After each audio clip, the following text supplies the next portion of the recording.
Selamat datang di channel ini dan selamat merayakan Hari Raya Natal tahun 2025. Sahabat-sahabatku yang terkasih, sebagai manusia, terkadang kita berada di titik-titik terendah hidup kita. Misalnya, kita kecewa dengan kemanusiaan kita karena kekurangan dan keberdosaan diri kita sendiri. Sehingga kita merasa bahwa kemanusiaan kita tidak berharga. Serta kita juga kecewa dengan keadaan dunia ini yang memperlihatkan ketidakadilan dan sejumlah kejahatan. Juga ketika kita mengalami pengalaman terluka di dalam keluarga, maka kita memandang keluarga itu sebagai sumber luka.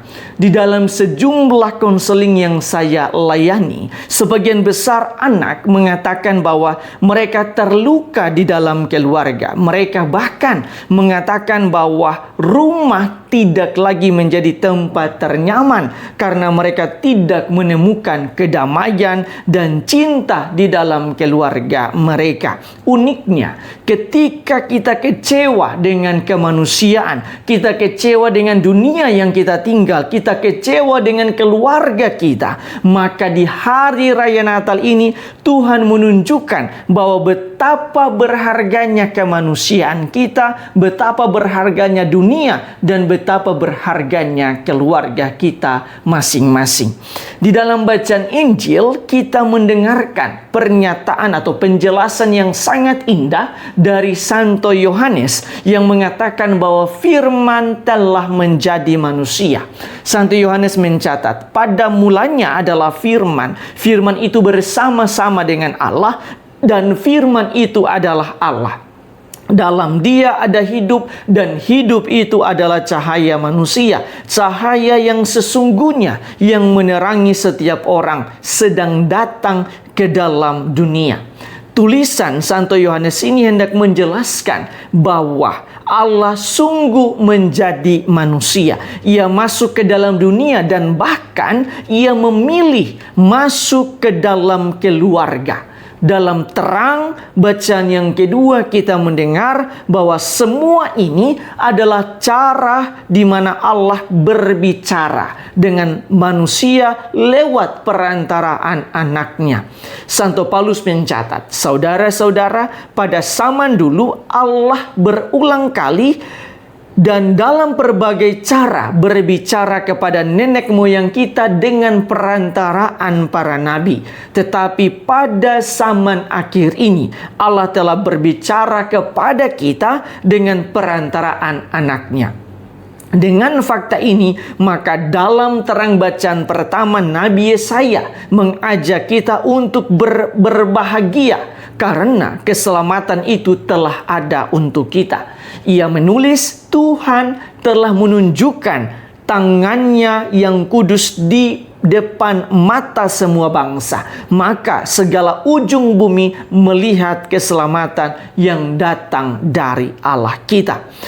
Sahabat-sahabatku yang terkasih, berdasarkan bacaan-bacaan hari ini dan juga perayaan Natal ini, marilah kita merenungkan sejumlah remah permenungan. Pertama, bacaan Injil menegaskan bahwa Allah menjadi manusia. Itu artinya bagi Allah kemanusiaan itu adalah sesuatu yang berharga, sesuatu yang mulia. Karena itu Ia mau mengambil kemanusiaan menjadi bagian darinya sendiri. Dengan ini Allah mau mengajak kita untuk bersyukur dengan kemanusiaan kita. Kemanusiaan yang kita miliki bukanlah sesuatu yang jelek, sesuatu yang kotor. Justru dengan menjadi manusia, Yesus hendak memperlihatkan bagaimana menjadi manusia yang baik versi Allah sendiri. Dalam arti tertentu, kemanusiaan kita itu baik atau tidak baik sangat tergantung dari bagaimana kita menghidupinya. Jika kita selalu mengisi kemanusiaan kita dengan cinta kasih, kedamaian, sukacita, rasa bersyukur, dan lain sebagainya, maka kita pun akan bahagia dengan kemanusiaan yang kita miliki. Kedua, kita sering kecewa dengan dunia yang kita tinggal. Ada banyak keluarga yang berantakan yang membuat kita terluka, serta banyak juga timbul kejahatan, kriminalitas, dan juga sejumlah konflik di dunia ini, sehingga kita merasa kecewa, merasa tidak nyaman dengan keadaan dunia kita. Dengan masuk ke dalam kehidupan keluarga dan masuk ke dalam dunia, Allah hendak berbicara dan memperlihatkan bahwa keluarga dan dunia yang kita tinggal ini adalah sesuatu yang berharga. Yang paling penting ialah kita bertindak seperti Yesus, di mana kita turut menyelamatkan keluarga dan dunia ini lewat perbuatan kasih, menabur kedamaian, selalu mengampuni, dan melakukan sejumlah perbuatan baik agar keluarga dan dunia menjadi tempat yang paling nyaman, tetapi juga tempat di mana orang merasa atau mengalami kesembuhan. Ketiga, di dalam bacaan kedua, penulis surat kepada orang Ibrani menekankan bahwa Allah menjadi manusia agar Allah bisa berbicara kepada manusia secara langsung.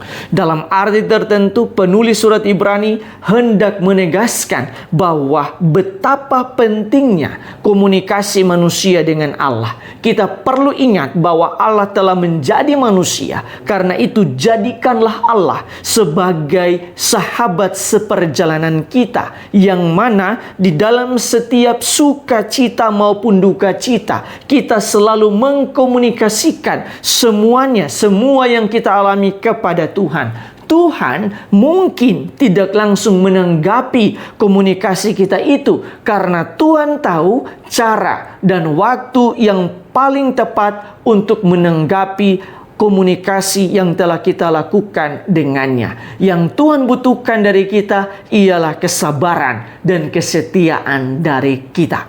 Sahabat-sahabatku yang terkasih, sekali lagi kami mengucapkan selamat Hari Raya Natal tahun 2025 dan selamat menyongsong Tahun Baru 2026. Tuhan memberkati kita semua.